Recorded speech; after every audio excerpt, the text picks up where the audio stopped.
avec ses disciples. Le vin ayant manqué, la mère de Jésus lui dit, ils n'ont plus de vin. Jésus lui répondit, femme, qu'y a-t-il entre toi et moi? Mon heure n'est pas encore venue. Sa mère dit au serviteur, faites ce qu'il vous dira. Or, il y avait là 6 vases de pierre destinés aux purifications de Juifs.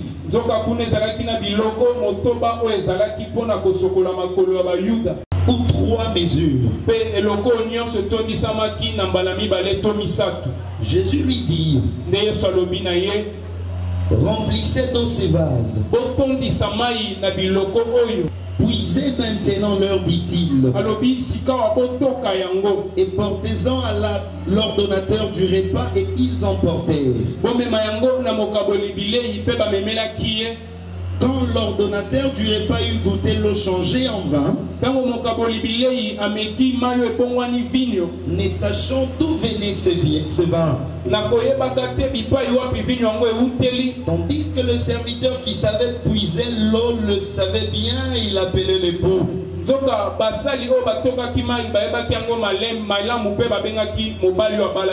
Et il lui dit, tout homme sert d'abord le bon vin, puis le moins bon après qu'on s'est enivré. Toi, tu as gardé le bon vin jusqu'à présent. Parole du Seigneur. Amen. Amen. Que Dieu vous bénisse. Et dis au Seigneur, parle-moi ce matin, mon oreille t'écoute. Prions au nom de Jésus. Tu nous arroses de ton onction, Seigneur. Pose ta main sur moi, ainsi que sur mon interprète, que je communique ta pensée, que je prononce tes oracles pour l'édification de notre foi. Seigneur, pour le réconfort de ce peuple, tu connais ce que nous avons comme manquant, et c'est toi qui sais nous combler en ce moment par ta parole. Merci Jésus, domine et règne en maître souverain du début à la fin de ces instants. En ton nom, par le mandat que tu nous as octroyé, nous allons mettre dehors. Nous disons non à la fatigue, à la lourdeur, au nom de Jésus-Christ. Merci Seigneur. Que toute la gloire te revienne au nom de Jésus. Amen. Amen. Et acclamons très fort pour la gloire de Dieu.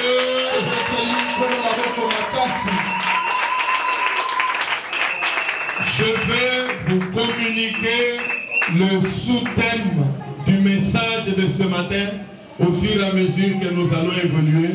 Mais laissez-moi commencer par vous communiquer quelques vérités en rapport avec ce que nous venons de lire.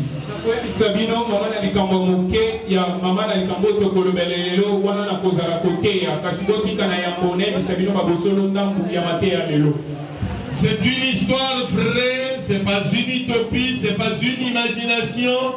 C'est un événement qui a eu lieu. C'est une fête qui avait été organisée à l'occasion d'un mariage à Cana, en Galilée.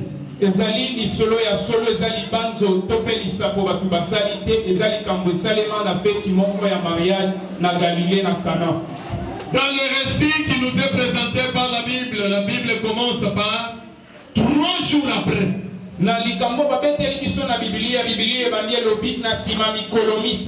Quand la Bible parle de 3 jours après, c'est qu'il y avait eu 3 jours avant.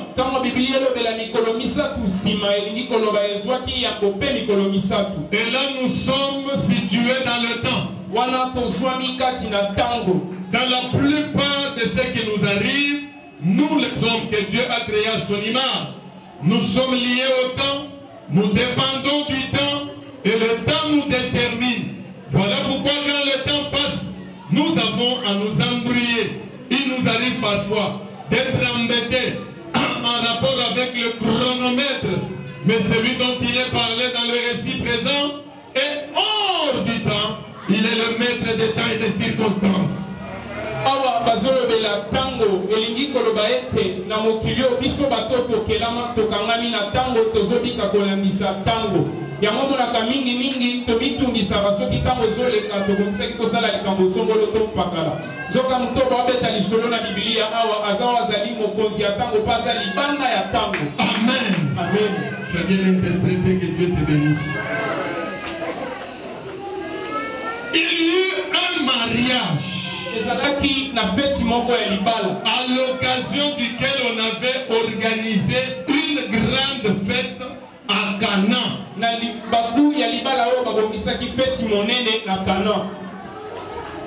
Amen. Amen. Je vais commencer par la première vérité. Moi,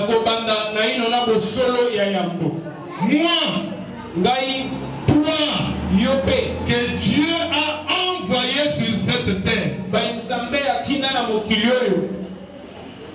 c'est pour mener une vie avec une mission précise.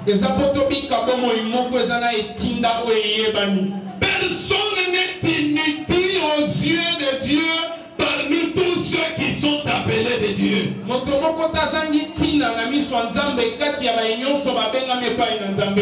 pourquoi tu dois aimer la vie. C'est le premier cadeau précieux que Dieu t'a donné.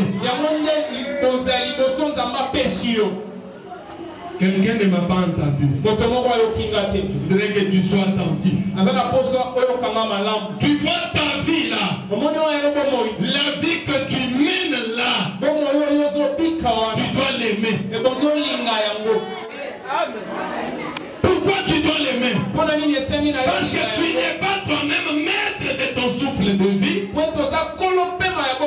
C'est Dieu qui t'a donné la vie. Pendant l'année 2023. Et même en 2024 où nous sommes. Beaucoup sont morts. Beaucoup seront enterrés aujourd'hui. D'autres ont été enterrés hier.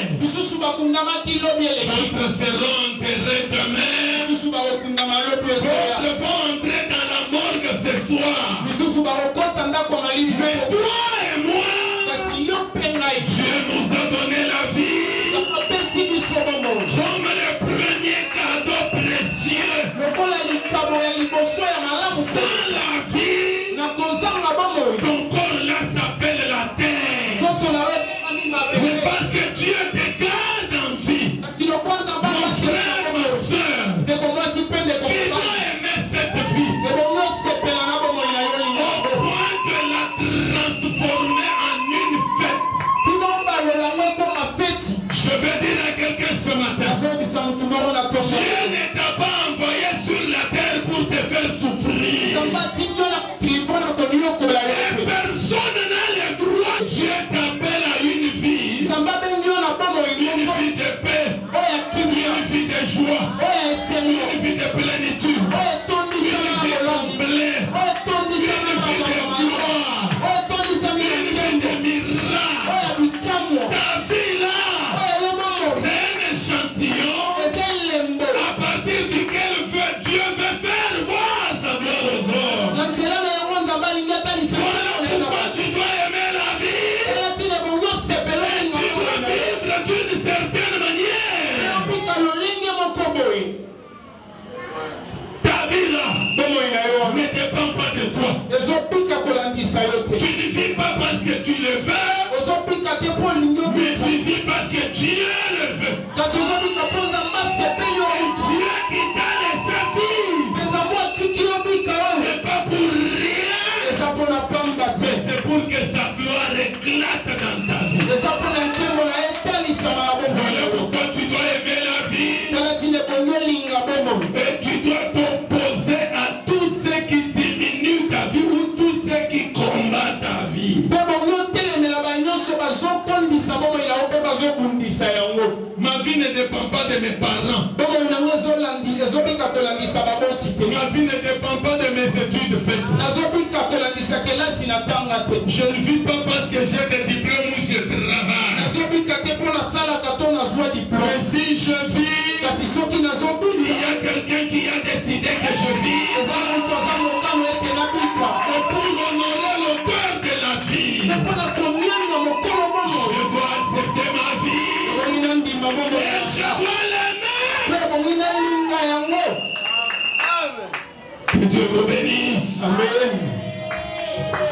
Si tu n'aimais pas la vie, en 2024, aime ta vie là. Et n'accepte pas qu'on l'influence négativement. Tous ceux qui combattent ta vie, c'est la loi de toi. Je dis tout ce qui veut diminuer ta vie. Maladie, les attaques démoniaques, toute l'organisation avait fait un très bon discernement. Parce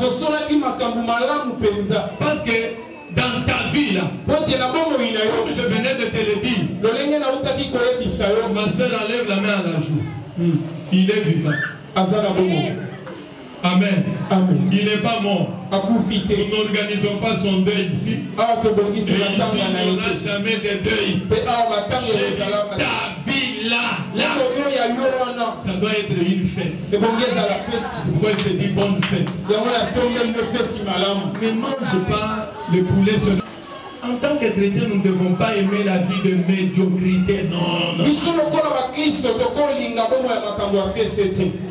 Que Dieu te bénisse. Je peux continuer. On avait invité des gens dans cette fête. Vous savez, je peux vous catégoriser 3 types d'hommes que l'on puisse inviter dans une fête. Et le dernier type, c'est celui-là que je vais te demander d'inviter dans ta vie, dans la fête de ta vie. Écoute bien aimé, tu dois te réjouir sur cette terre. Il y a un facteur de cette réjouissance. Même si les sorciers travaillent ta vie, ne reste jamais la main à la joue. Parfois les compliquer avec la petite possibilité que Dieu t'a offerte. Élève le roi des rois et sois toujours dans la joie. Que la joie du Saint-Esprit inonde nos cœurs. De nos défaites, de nos vies de fête. J'aime ça. La fête aujourd'hui. La fête le matin. Le soir la fête. Chaque fois que tu me croises, je te salue en souriant. Je n'ai pas de visage renfrogné. Je ne suis pas inquiet. Parce que la Bible me dit, ne vous inquiétez de rien. Alléluia. Amen. Quel que soit ce qui t'arrive, relève ta tête. Et que ta vie soit une fête.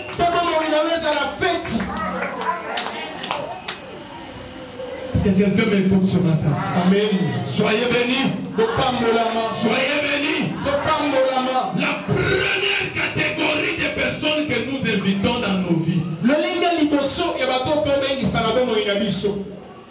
c'est le type de ceux qui viennent comme dans une fête. Il est là, égal à lui-même, il ne fait rien. Il mange, il boit, à sa soif. Il est content, toujours un plus. Il contribue toujours à ta stabilité. Il te prodigue toujours des bons conseils. Il te visite toujours quand tu en as besoin. Il te fortifie toujours quand tu es découragé. Il t'encourage toujours à faire le bien. C'est un invité venu du ciel. Talatina nazolisa yo moto asuka oyo esengeli yo kobengisa ntango nyonso kobengisa ye akobakisela yo eloko ya sika akosunga yo fandisama akopesa yo batoli malamu wana yo kobela akoya kotala yo na ntango nyonso yo kozala na yo kotondisama na esengo paza mobengisami awuti lolo Invité spécial mobengisami que je te pousse à inviter ce soir.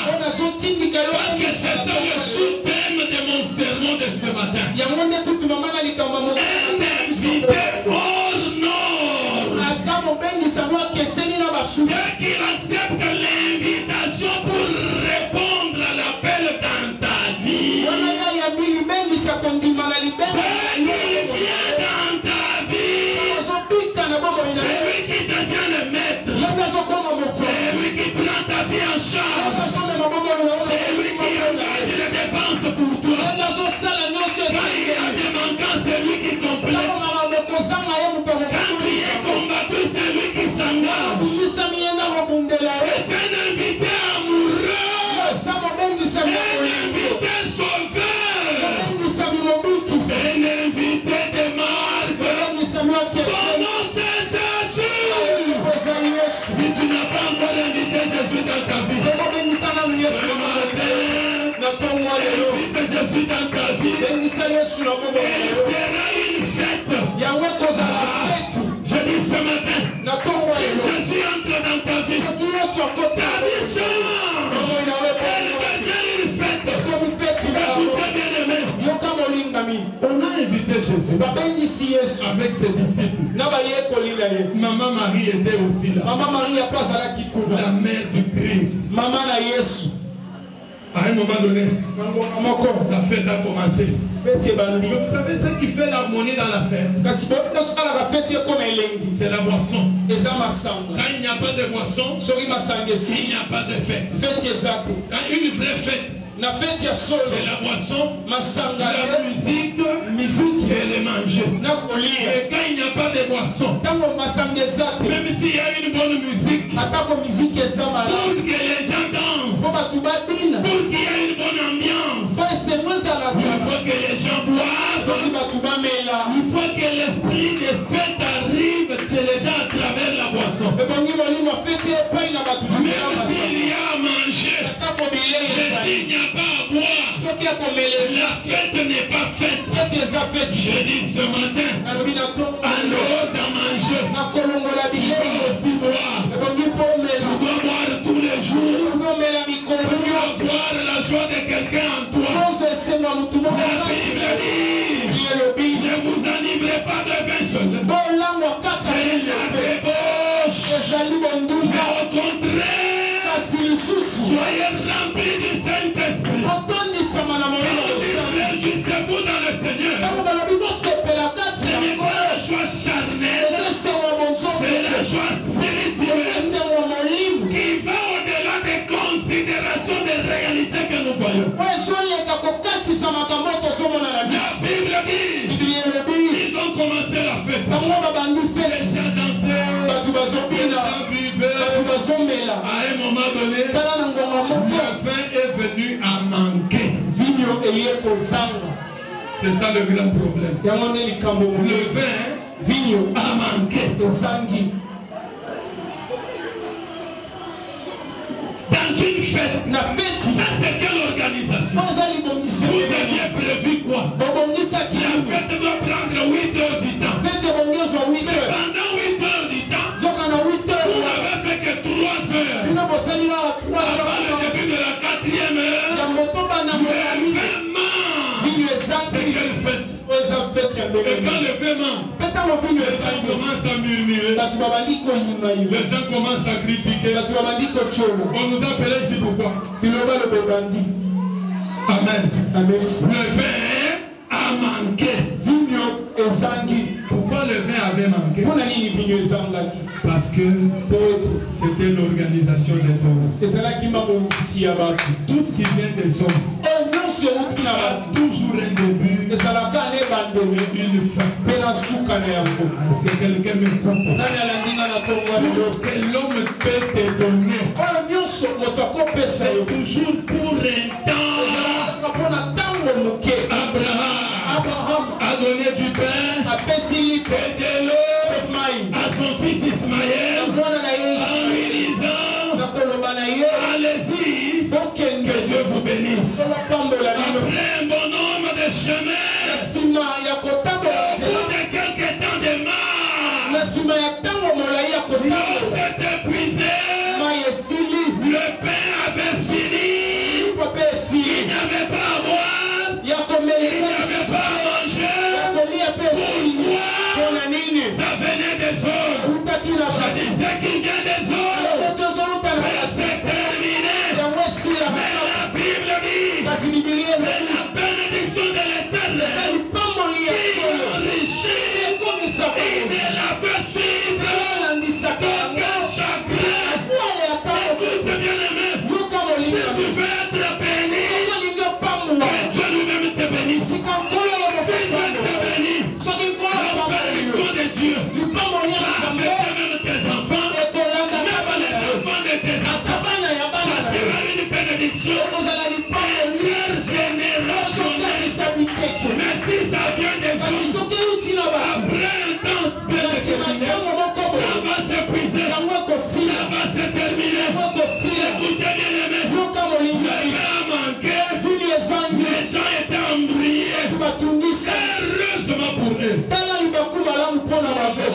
Jésus là-bas.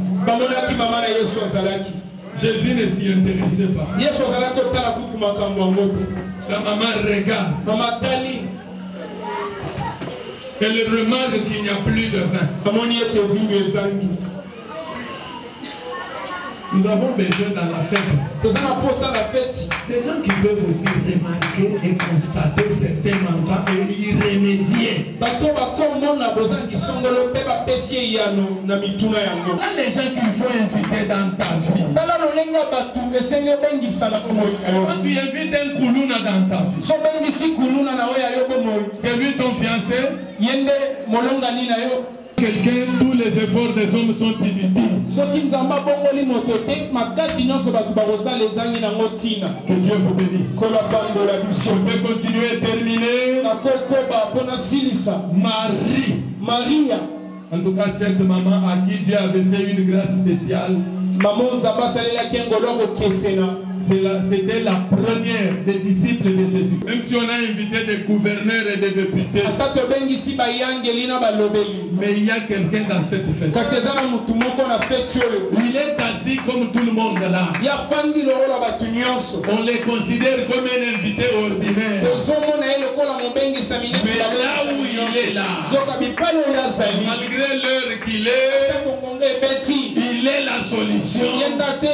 Et il a la solution au problème de ces manquants ici. Ce matin, je t'exhorte, frères, sœurs, invite Jésus dans ton mariage. Invite Jésus dans tes études.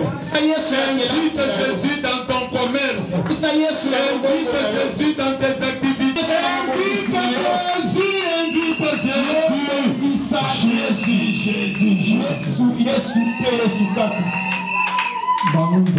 Que Dieu vous bénisse. Marie va voir pourquoi tu es béni et pourquoi seulement toi.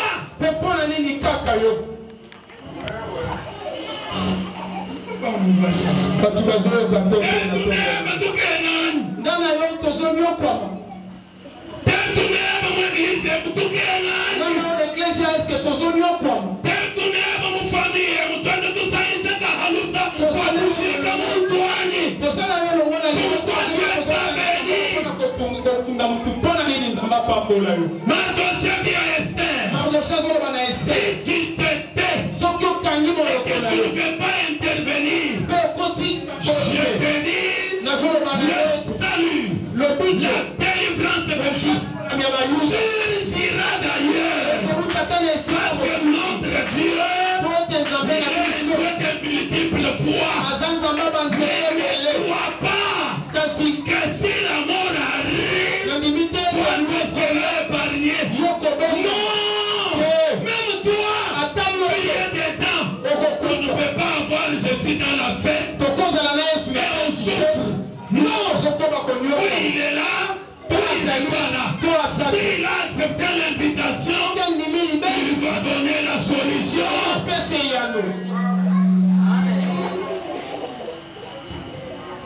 Qui t'avait envoyé dans cette famille?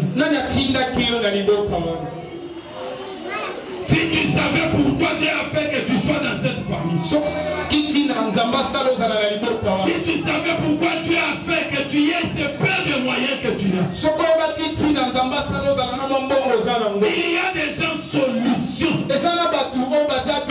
Je dis, il y a des hommes solutions dans tous les domaines, dans chaque famille, dans chaque quartier, même dans l'église telle que nous sommes là. Dieu envoie toujours quelqu'un. Solution. Je vais vous donner l'exemple concret. L'église était dans cette parcelle. Dieu savait qu'on nous chasserait, qu'on nous humilierait l'église. Il a envoyé un homme solution.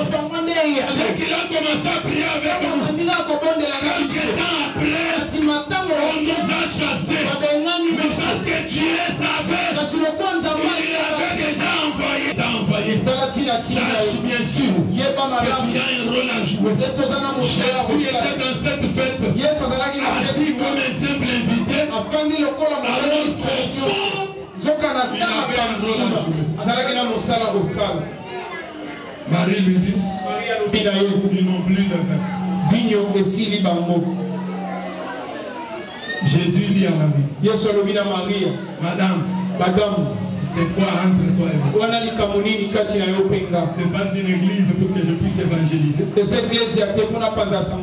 Je ne suis pas dans mon travail d'évangélisation. Ici, je suis venu répondre à une fête.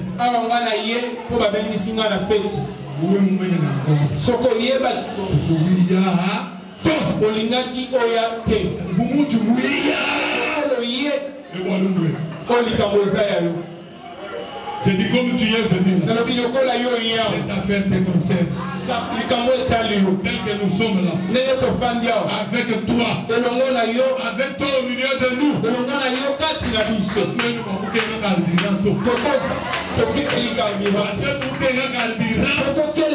Sûrement si tu n'es pas là, mais si toi tu y es là, Dieu sait pourquoi il t'a envoyé.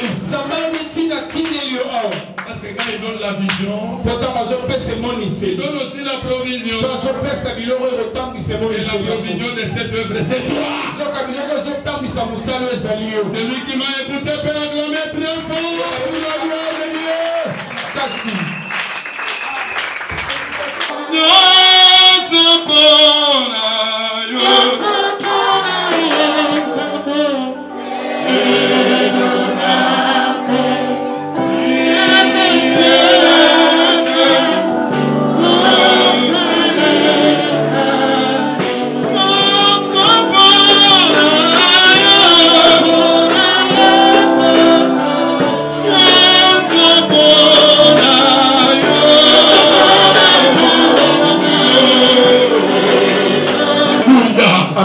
Laisse-moi te dire ce matin. Toi, nous n'avions ni droit de citer ni Israël.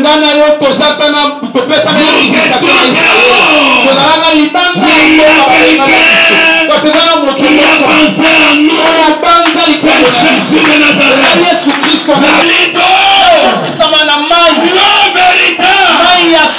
C'est la parole de Dieu.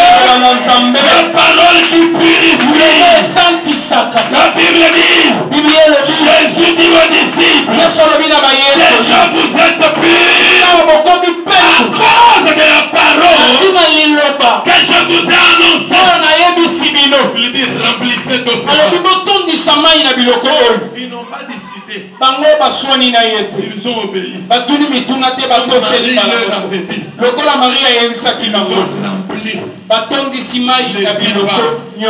Je te prêche un Dieu qui dit et moi et la chose dans la puissance de sa parole. Si la fête de ta vie avait cessé, lui est capable de la faire continuer jusqu'à la fin de l'année. Là où la fête s'arrête, c'est cet invité qui prend la relève et qui amène la fête jusqu'à la fin. Quand l'ordonnateur du départ a coûté, en tout cas il était lui fasciné, marqué, il n'en revenait pas. Quand ton argent se termine, la fête s'arrête. Lors l'argent lui appartient, il te le donne et la fête continue. Quand un fiancé te déçoit, la fête s'arrête. C'est lui qui touche les cœurs. Le fiancé revient et la fête continue. Ah, je dis la fête doit continuer. Je dis la fête doit continuer. Bonne fête. Bonne fête. Soyez dans le Saint-Esprit. Là où il y a l'Esprit de Dieu, il y a la liberté, il y a la supériorité. L'Esprit de Dieu, c'est un esprit supérieur. La fête doit continuer. La fête doit continuer. La fête de la parole de Dieu. La fête du Saint-Esprit.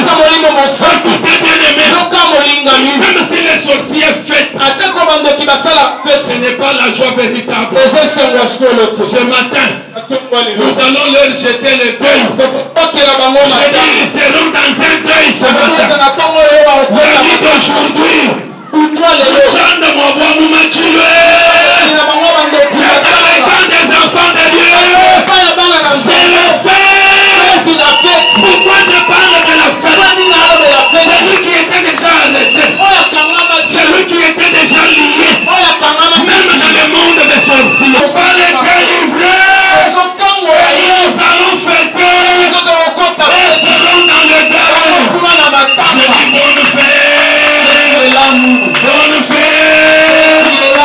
Que Dieu vous bénisse.